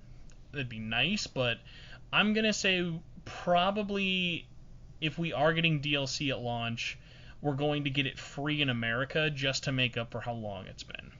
Similar to what they did with Ultimax, where we got Adachi and Marie for free. For a week. Mm-hmm. Yeah, for a week. For a week. Yeah, couldn't just give it to everybody forever, but hey, whatever. Immortal Slasher says, how long does it take for a console/port begging to annoy you? I would love to know your answer to this, Hagane. I made a video on Break Free Persona, and I privated it because it's really cringe. The Goomba guy, I can't stand the Goomba guy on Twitter. So I have to ask, do you think it's primarily an English fan thing, or are there a lot of other like Spanish speaking fans who are also port begging as loud? They are port begging as loud as English one, but they are asking for translation too. Like, we want this game in this platform in Spanish. I'll say this. I don't know if this is a controversial opinion or not to say. I would rather Portuguese beg than port beg any day. Beg for a Portuguese dub over port begging any day, and I'll back you. I'll back you every single time. Atlus, please come to Brazil. Atlus, I need you to break free to Brazil. But like, once coronavirus is done, then you can break free to Brazil. Sega is huge in Brazil. Oh my god. Next question is from LSD Accent Core, who says, wasn't there supposed to be another announcement following the PC forum? So this was a lot of assumption. Basically, people were thinking Persona 4, then 3 was going to get announced the same day. This kind of goes back to why they didn't release Persona 4 on consoles at the same time. Like, I'm sure there's probably the PC port of Persona 3 is already done. Why release it at the same time? And like, guess what? If 2 months from now Persona 3 comes out in August, there you go. Another half. And then we're gonna have a Vanquish Bayonetta steelbook like with Persona 3 and Persona 4. Oh, that'd be with a nice PS4 disc. That'd be very, very nice. But I feel like that's too good. 2020 does not seem like a P4G steelbook year for Spencer anymore. I just don't feel. I would love to be proven wrong, but I don't see that in my cards. Let's see. Here's a good one. What is this person's full name? Just because it was so long it got cut out. Fuck Atlus and their great game says, how do you think we should tackle a port of P3? Then how do you think Atlus will actually do it? That's a great. So that's not what do we want. What do you think they should do, and then what will they actually do? Oof. That is a hard one. Considering how is the P4 port, like the videos are super.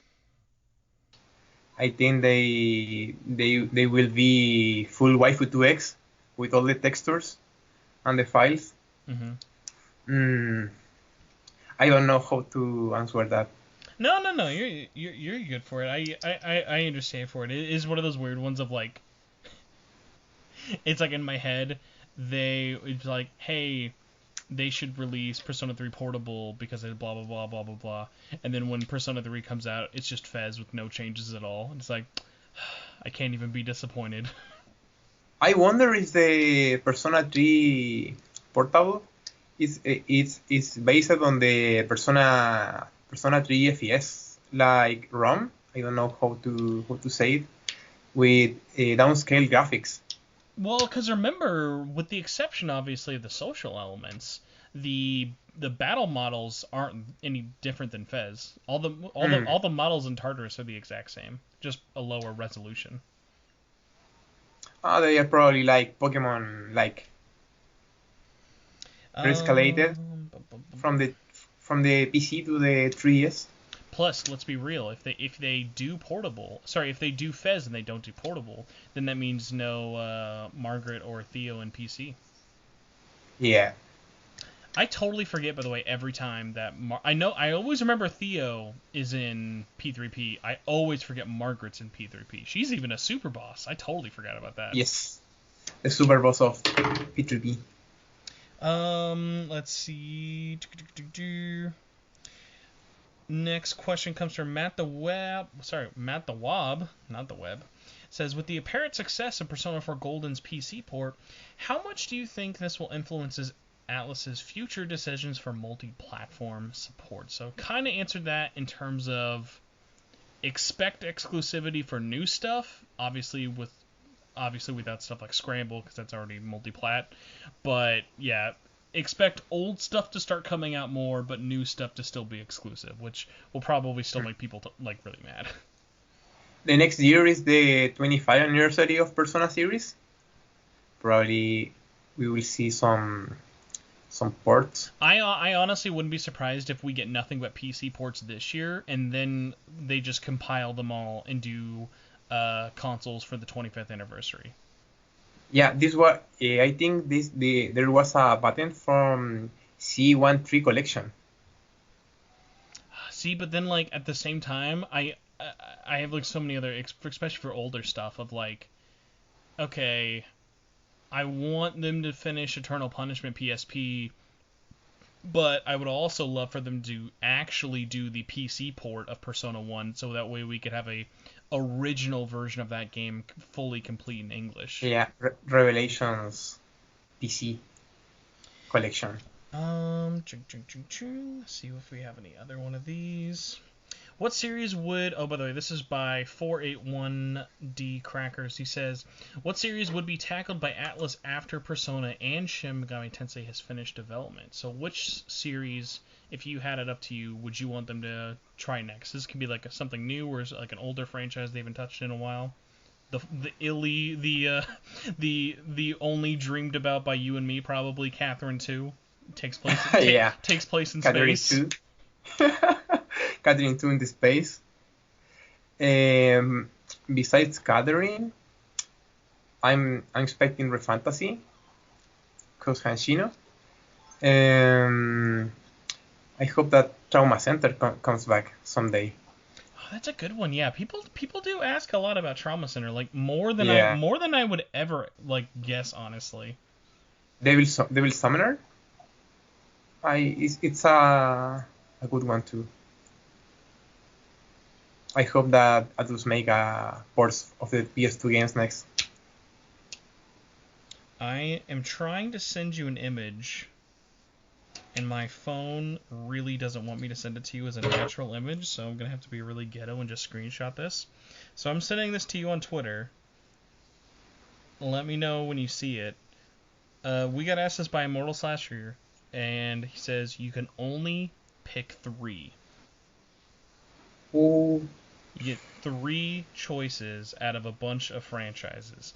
I'm going to run these down for everybody really quick in case anyone's curious. Super Mario, Zelda, Kirby, Pokemon, Metroid, Fire Emblem, Pikmin, Animal Crossing, Mega Man, Sonic, F-Zero, Golden Sun, Donkey Kong, Advance Wars, Xenoblade Chronicles, Persona, God of War, Sly Cooper, Jak and Daxter, Ratchet & Clank, Final Fantasy, Resident Evil, Silent Hill, Uncharted, Halo, Castlevania, DMC, God of War, Mortal Kombat, Street Fighter, Crash Bandicoot, Spyro, Metal Gear Solid, Doom, Bioshock, Dark Souls, GTA, Monster Hunter, Fallout, Kingdom Hearts. Easy. Xenoblade. Right. Xenoblade, Persona, and Final Fantasy. Wow! I was not expecting that. You know what's funny? I don't think you and me are gonna have a single answer that's the same. All right, yeah. Mine is Kingdom Hearts. Mm-hmm. These are tough. The Rings game, the new game. Oh no! Oh man, I cannot wait for that rhythm game. Kingdom Hearts, Silent Hill, Resident Evil. Whoa. This is tough though. These are all tough. I wanted to pick Metal Gear Solid, but honestly, we've had so many Metal Gear Solid games that I'm kind of like, I'm cool if there's never another one. But like, at any point, I'm like, give me more horror. Just please give me more horror. I have Kingdom Hearts since last year. Oh really? The whole franchise. Yes. By the way, how do you feel that the rhythm game spinoff of Kingdom Hearts is probably going to be a better rhythm game than all the Persona dancing games? Wow. Now the only reason I say that is because they already announced that this game is going to come with over 100 songs, and I'm like, that's already more than all 3 of those games combined. I'm like, let's go. But they will be remixes? No, not that we know of. Right now, all we know is that they are just songs from the soundtracks, but like, I feel like stuff like Kingdom Hearts and Final Fantasy soundtrack are stuff that, not that remixes aren't as appreciated or needed as like stuff like Persona, but I feel like really the most you can kind of ask for is like covers or orchestrated versions. Just because like it's kind of like Xenoblade Chronicles, both composed by Yoko Shimomura. Like their music is already so great. It's like I don't even know what a remix could do to add. Like there are great remixes, of course, from those ones, but it's kind of like those songs are already just so great and like classic. I always bash Atlus for reusing assets, but Square Enix is way too far with this last game. I gotta say this though. I was mentioning this because this Kingdom Hearts rhythm game is using PS2 assets. I'll at least say this: Square Enix can get away with reusing PS2 assets because their PS2 assets like never looked bad for their character models, whereas like Atlus, like imagine if they tried making Dan with the PS2 models. No, they won't sell it. See, it's like it sucks because like it sucks that Atlus doesn't have nostalgia for it. Like, look at Resident Evil 2 remake and like Metal Gear Solid 5. Like, you can select the PlayStation 1 low poly look. Atlus would never do that. They'd be like, look, it's our old sprite. We're like, no, don't look at that. Look at our new one. look at how fancy Joker is. But like, imagine how cool it'd be if like Atlus released Persona 5 PS2. Yeah, just like a DLC pack that makes it look like the PS2 engine games. Like that'd be awesome. Yeah. Speaking of things that are awesome, we have a final couple of questions from the Facebook page, and then we are all done for this episode because I gotta put this bad boy up tonight. Stephen Yip says, what's the most / same game that you bought on a different console? So similar to like how you've bought every version of Captain Imaginable. Ooh, I know that there's an answer to this, but I'm stuck between it's probably going to be either Metal Gear Solid 3 or something like Vita related. What's your answer? I think it's Catherine and Xenoblade. Ooh, okay. Now I have to like think. You know what? It is probably Metal Gear Solid 3.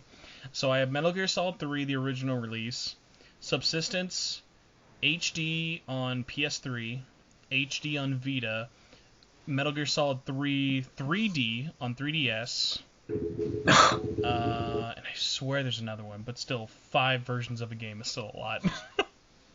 Wow. Yes, I take my Kojima standing very seriously. Next question by Marco says, Atlus is going to be at New Game Plus Expo next week. He says, do you think P5S will go to answer? I say yes. I'd be curious though, Hagane, what do you think? Like, do you think there's a chance we get anything else? And is there any doubt in your head that P5S might not be there? Yeah, it probably will be P5S and nothing more.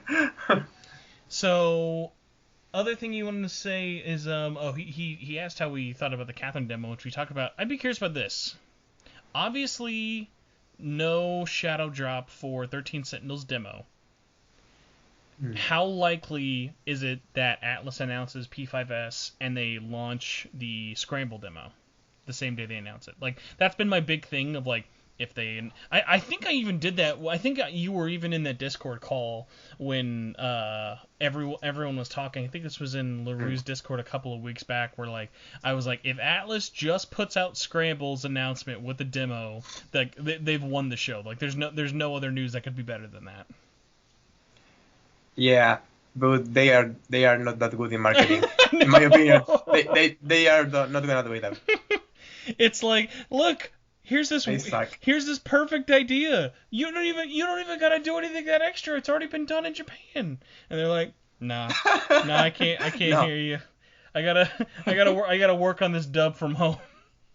I got a tweet this cat from my Atlus account. Oh, man. I miss the days where I used to get excited about Atlus PR. Like I miss John. Because we know what's funny is like we always talk about how great John Harden is. Because Demon's Souls Remastered got announced. Aram Jabari used to be in charge before John Harden did. He now works at Sony, ironically. So, like, one of his last Atlus games was Persona 4 Golden and Demon Souls, and now those two are like the most trending games right now.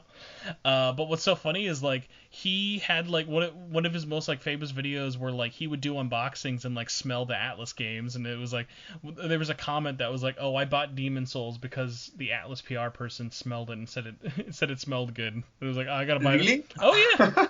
like Atlus for the longest time had like really really great, really communicative PR people, and then now I feel like they've never had more PR in their life, and yet they have less personality.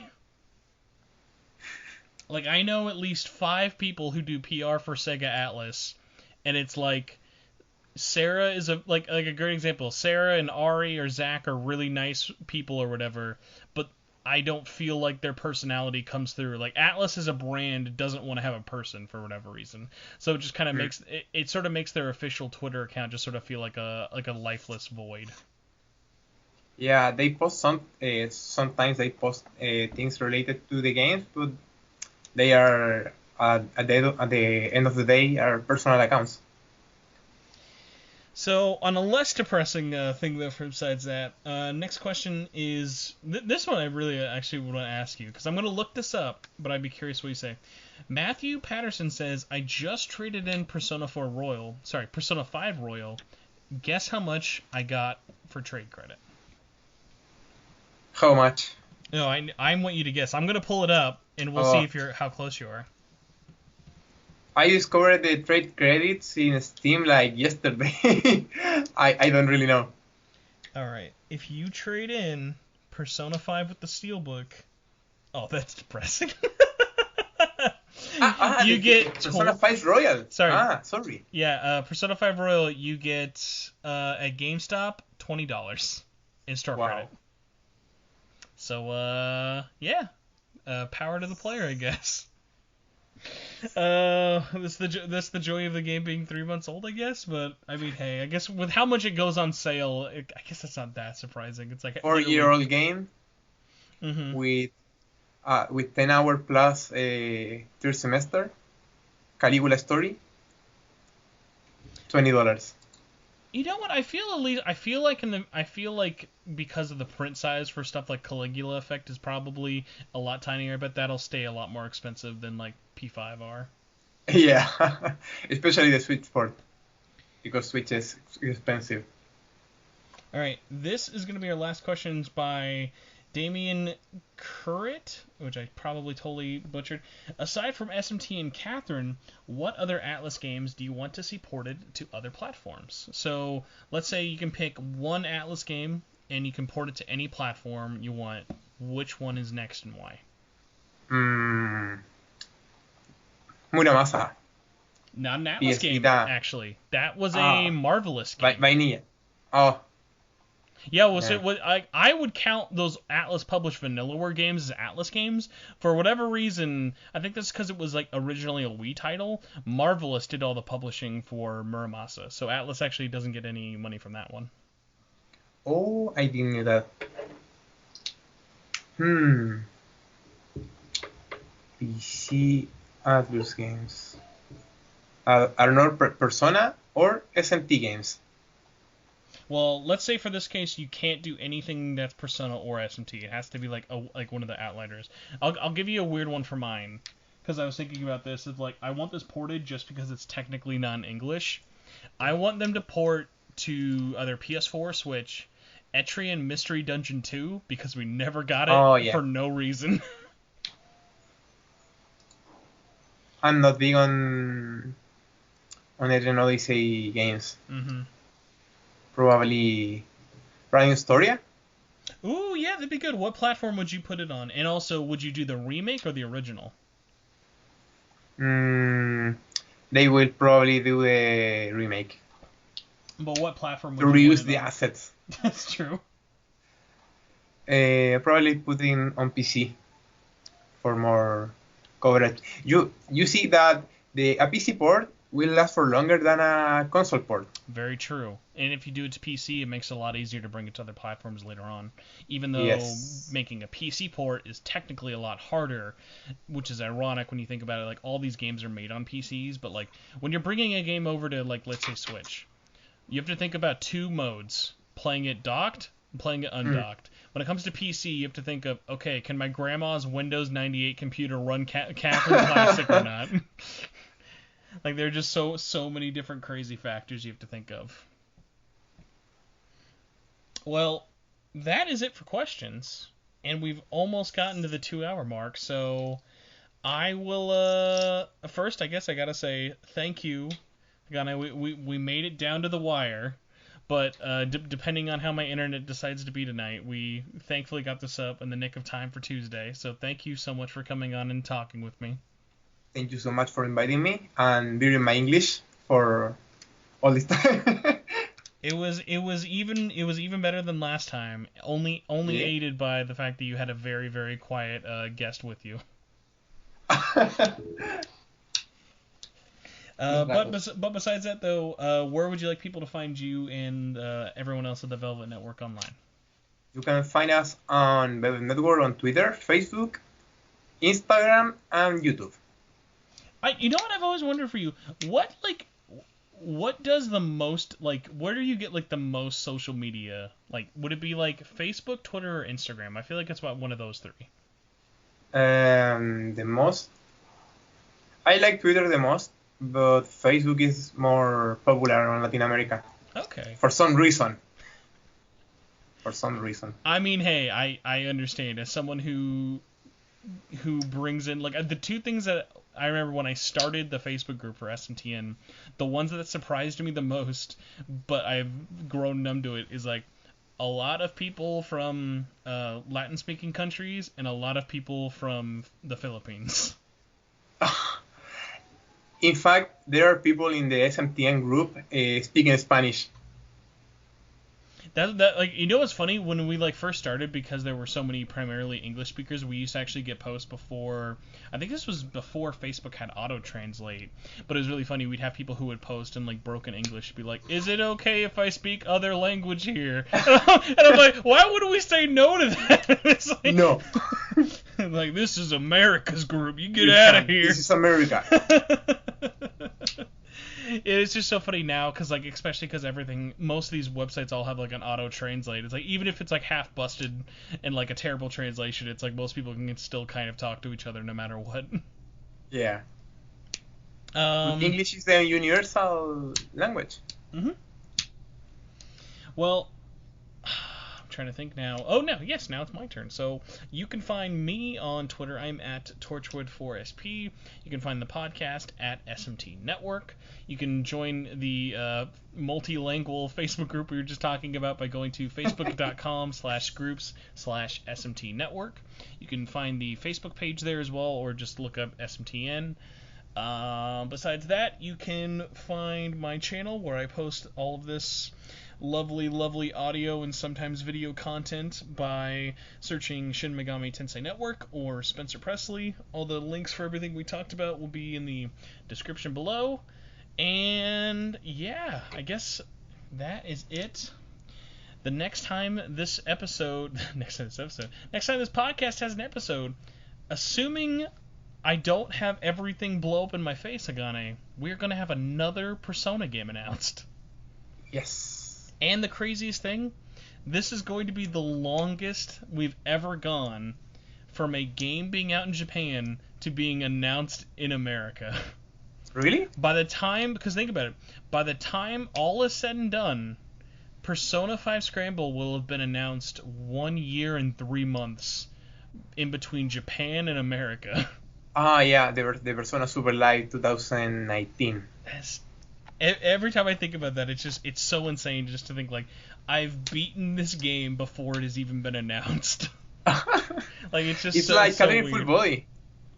It's like Catherine Full Body was announced like in December 2017, and was launched in Japan. No, you know what In- you know what I was going to say. This is like the original Catherine. Do you remember there was a time where we thought we weren't going to get Catherine because like it came out in Japan and like America never talked about it. It was like, well, I guess it's too hot for us. Really? Oh yeah, like there was a good year or so where Atlus West never talked about Catherine, so everyone just thought we weren't going to be able to get it. That was my first PlayStation 3 game that I bought, along with Mortal Kombat. You know what? I just thought I just thought of a perfect way to end this episode. Do you remember what I said I was going to do as soon as I was done recording this podcast with you? Yes.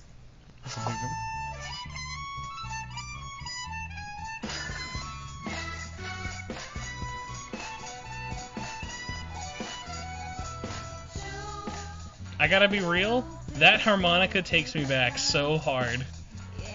Oh my god. The nostalgia. It still looks so good. Just because that opening is so poppy and colorful. I mean, the game is perfect for the Vita. It really is. That's why, like, I don't care that it's on PC. Like, I'm happy people can play it there. But, like, man, just having this on, like, a little, like, 6-inch screen playing wherever you go, like, you can't go wrong. So there. brightful.